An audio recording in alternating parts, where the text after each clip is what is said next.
dope like pussy, nigga. 09 and ecstasy, nigga. Fuck with me, dog. Pull up on the scene of some luxury, dog. That's me. And my Kobe, yeah. 24 and my clothes is rare. Iceberg, fuck the diamond, yeah. And that lake shit like Xavier. This that Juan Carlos and Javier. Raw coat, straight off the boat. I'm a fly nigga, took a wing off. Married to the game, took my ring off. That's me. We can have a bling off. Throw the auto-tune on, have a sing off. If the pussy ain't mine, then I speed off. Cause I don't even fuck with hoes, rather beat off. No lotion, tips got the potion. Fuck the commotion, I'm out in the ocean. A nigga in motion, all this devotion. Got a nigga up in this bitch like he floating. Gold grill shining, check out my limb. On roll with the iron,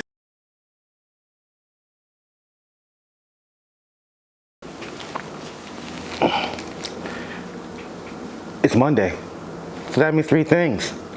One, I'm not in your MCM. Two, it's a Mamba Monday.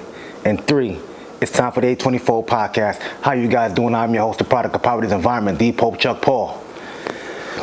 And if you didn't know,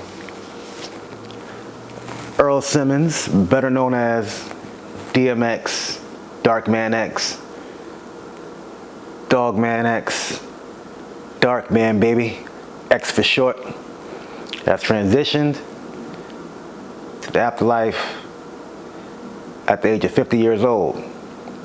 Now, I've seen a lot of videos where they would say, don't mourn his death, we should celebrate. No, you celebrate life, you know what I'm saying? And as from what I've seen all over social media, you always see DMX praying for people, praying before concerts, during interviews, whether he's just in the hood. Like, homie from Mount Hawkins 4/5 had him come out for a video shoot. Hawkins not a super big mainstream artist, but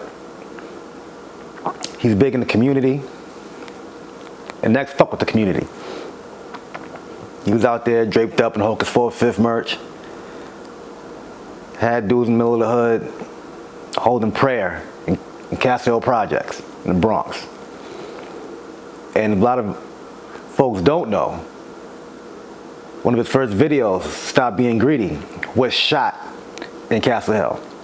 Way in the back where Havmar Ave, where like you have like the long strip going toward the highway or whatnot. Where everybody was up on their four-wheelers and their bikes. That was Castle Hill. But yeah, I remember seeing X perform maybe about 4 or 5 years ago in the Bronx, matter of fact. Swizz Beatz had his 4 or 5 day art festival called No Commission. It started in the Bronx, and he took it down to Art Basel from Miami. But it was like 4 days. It was sponsored by some alcohol company. I forgot which one in general, but Fab performed, Cardi performed, DMX came out and performed. And I'm just like, wow, this dude still got it. I think I might have seen him perform before that, but I'm so upset I didn't get to see him perform at Urban Plaza, because usually I try to get people to go with me to concerts and whatnot, and ended up missing the concert, ended up being some crazy show. Because I think that happened when Nipsey was performing at Urban Plaza in NYC, and I missed that. And he passed away the next year. And it's like the same thing with X. So next, I'm gonna give you a word of advice, people. When you have a chance to see one of your favorite artists, you go out and see them no matter who going with you. Fuck that shit. Because you never know where they gonna be or where you gonna be. And there's people out there who say things like, oh, now y'all showing X love.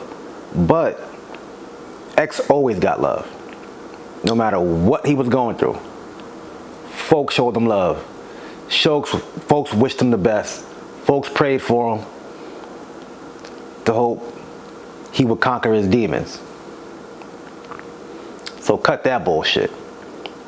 Stop that he had the whole COVID-19 vaccine, that's what killed him. Stop that bullshit. It's disrespectful to his family. The reality is, he was 50 and he partied for a long time every day. You know, those things catch up to you. And he lived a fantastic life, man. At least we can say that. His music changed a lot of people's lives. He influenced a lot of people's styles, you know? Shout out to a lot of the guys who helped him early in the career. Dame Grease, don't get a lot of credit. PK, you know what I'm saying? Who helped architect that rough, grimy DMX sound that we all came to love, you know? And as of late, I've been seeing a lot of posts and things like that saying we need to take care of our legends, this, that, and the fourth. We need a union. Let Jay-Z run it. I don't know why people just associate everything with Jay-Z. Like that rumor he's buying his mattress to give to his children is false. There's no credible source. Stop reposting that shit. Y'all niggas is dumb. Stop it. The problem I always had with that, the whole union and stuff like that, is the people who work in these record labels, like the secretaries, the A&Rs, the executive producers, and all that stuff like that. Even producers who are signed to the label, artists who are signed to the label. The people who are in charge of putting the album together, they get basic health benefits, life insurance, 401ks. How come artists don't have these in their contracts? How come when you sign to a label, we're either like a 5-album deal or a 10-year deal, you don't have access to health care the same way the people who are marketing and producing your album has?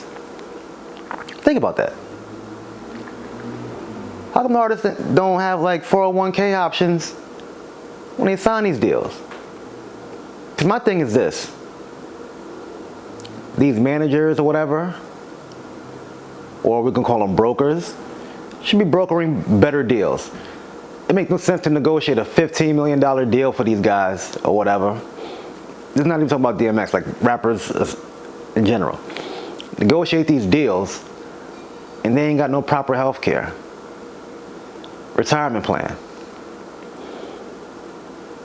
And then when something happens, people are making GoFundMes and stuff like that. Like I've seen something online with Black Rob in the hospital, and I've seen something with him outside of the hospital. Rumors about him being homeless, this, that, and the fourth. I don't believe all that, but at the same time, it's like, dudes got to sign better contracts. Not even that. Dudes need better managers. Need to be more honest managers. Period. All throughout music. There's no need for a union. Just make sure your artists have these simple things. So, worst case scenario, they can be okay. They can go to a hospital and get checked out. Get the proper care they need. Just need to go to rehab. Some insurance plans cover that. They can go straight in. We need the basic things that a normal job would have included in artist contracts. A friend of mine on Facebook was like, well, artists are considered, I think, contract artists, whatever the case may be. Here's the thing.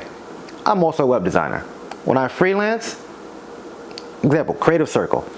After you freelance with them for X amount of time, you are given options to have a 401k plan, health and life insurance. So, these artists are considered contract artists, whatever the case may be. After a certain time, they should be eligible for those things as well. Might have lost some of you guys on this, but think about it. An employee at Foot Locker, who could probably make close to nothing annually, has life insurance, health insurance, and a 401k in a little paycheck, and these artists don't. That's one thing we need to change. You don't have to unionize. But these basic things need to be added in these artist contracts.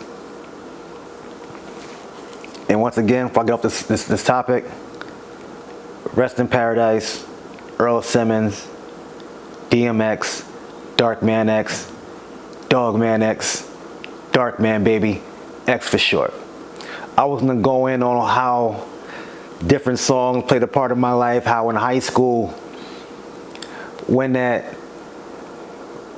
Rough Riders anthem come on, we all get in a circle, throw those bowls, push each other around and shit like that, but I'll be here for too long doing that.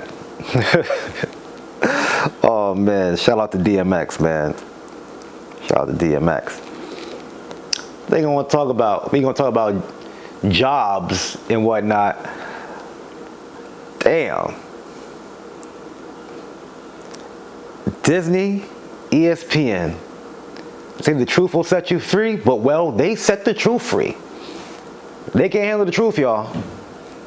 My man Paul "The Truth" Pierce was fired on his motherfucking day off. Why, you ask? He was on Instagram Live, smoking a little weed, legal in LA. Had some dancers in the background. They're fully dressed. But ESPN didn't like that and terminated his contract immediately. But here's my thing. People are saying, oh, he's stupid for doing that, this, that, and the fourth. Why would you do that knowing who you work for? Here's the problem. A lot of you motherfuckers don't have fuck you money. You're not up 70 million. Paul Pierce can do that. We can't do that. You need your job. He doesn't need that twice a week job. And here's the problem I have with some of you people.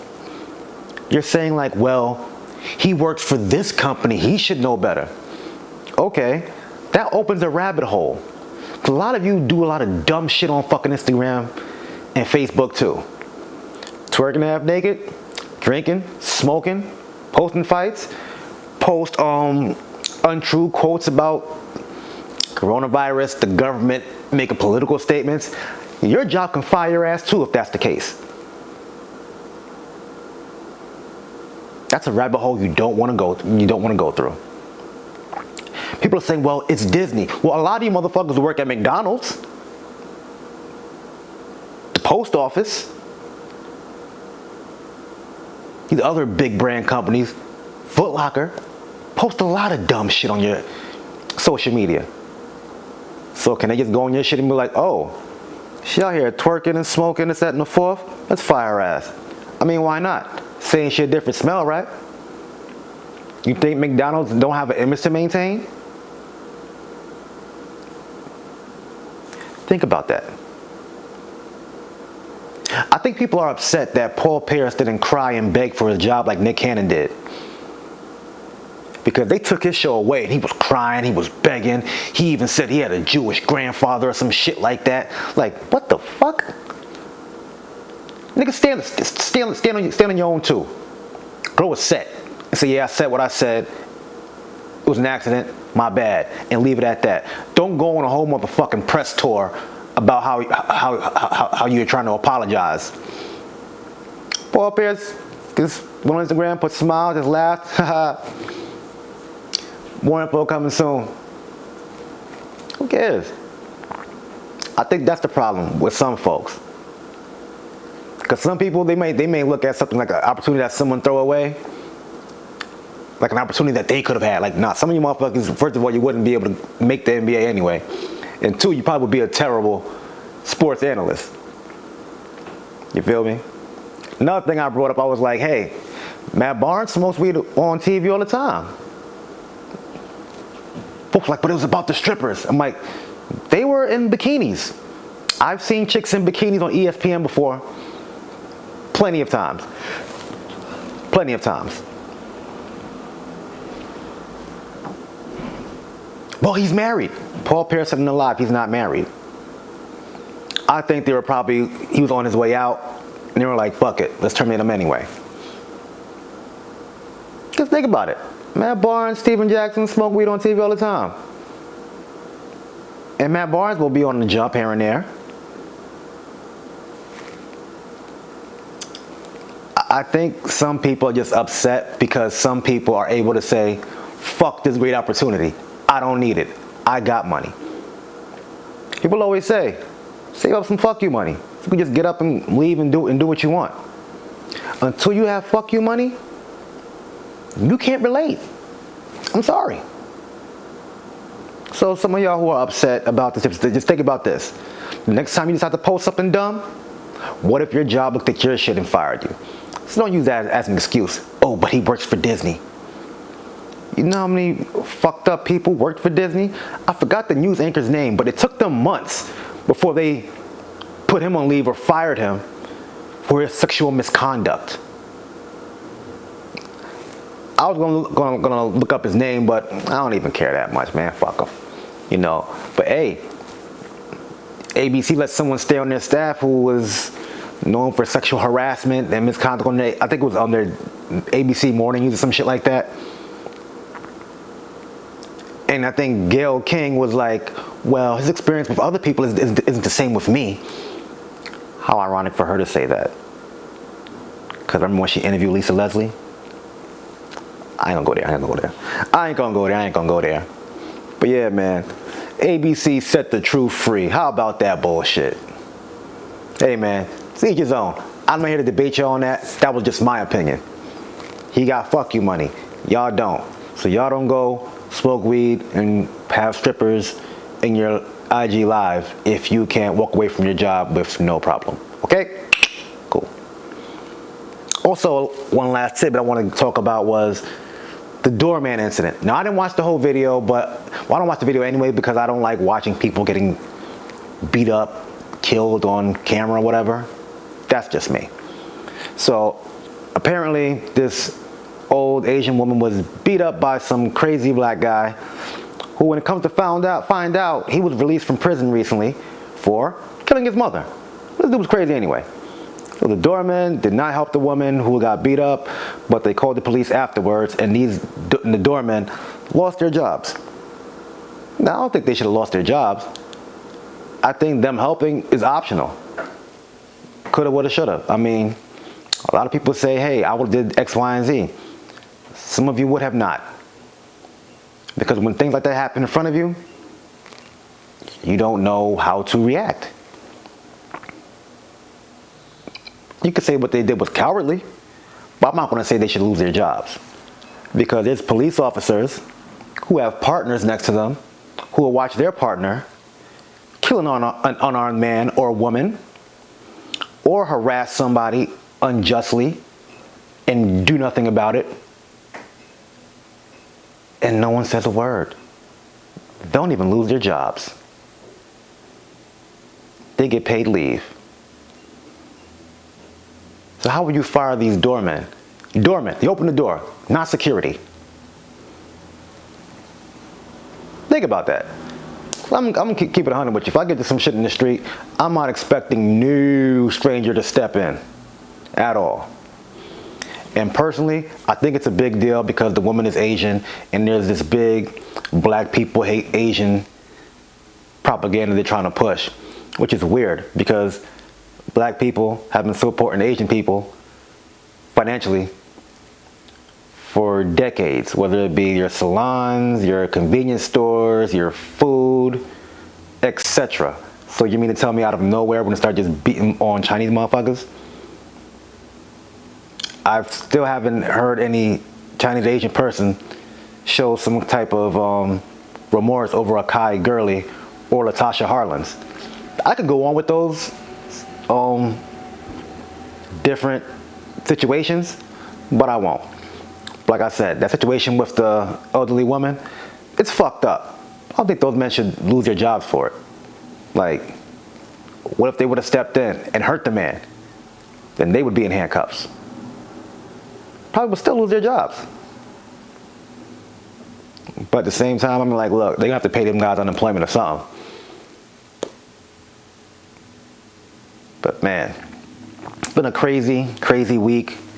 You know, I was like, I'm gonna try to have some fun with this episode with the whole DMX passing thing. It's crazy, man. It's really crazy. But life goes on. Gonna continue to bump his music. stream that shit so the fans can get their money. Also, last night it was WrestleMania 37. I know what you guys thinking. I don't care about wrestling, but hey, man, I do, and some of my peoples do. Quick tidbit: Bobby Lashley retained, Roman Reigns retained, Sasha Banks lost to Bianca Belair. AJ Styles almost new tag team champion was made to AJ Styles, the Grand Slam champion.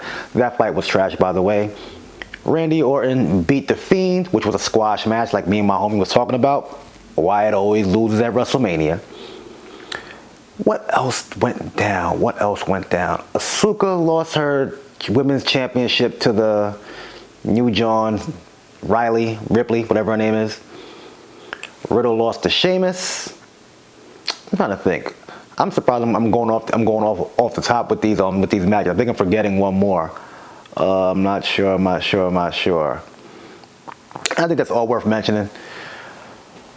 Roman Reigns retained, Bobby Lashley retained, Bianca Belair new champ. That's what I was most worried about. You can always copy your HustleMania gear at the Tiki OMG shop. Link will be in the bio. Yeah, man. Oh, and also, Ready or Not 96 draft came out last night. I watched the first part and maybe 3/4 of the last part. There's some good interviews in there. You'll see some old Kobe interviews, some Marbury interviews, even stuff with Sharif Abdul-Rahim, Marcus Camby. Wow, like it takes you back, because 96 is when I was just starting high school. That may tell you how old I am. You know what I'm saying? And I didn't know anything about Kobe Bryant at all. And I was a diehard Laker fan. And I was like, oh my God, they're trading Divas? But Divas was on a decline. I didn't know anything about Kobe. So 5 championships later, ultimate Lakers fan, you know what I'm saying? R.I.P. Kobe Bean Bryant, you know what I'm saying? Before I let go, keep watching the Derek Chauvin murder trial. I haven't watched it yet. I'm gonna start watching it tonight, because I've been just reading so many things about this case, and it's like, yo, man, we all seen what happened, but now we have to just convince the jury. And like I read on multiple social media accounts, how about they let somebody handcuff Derek Chauvin, put him on the floor, put their knee in the back of his neck for 9 minutes, and see if he survives. Let's see if he stops breathing. If he does, oh well. If he doesn't, oh well. Yo, I'm out of here. Like I always say, like, share, subscribe, comment. I am the Poe Chuck Paul. Peace out. For life.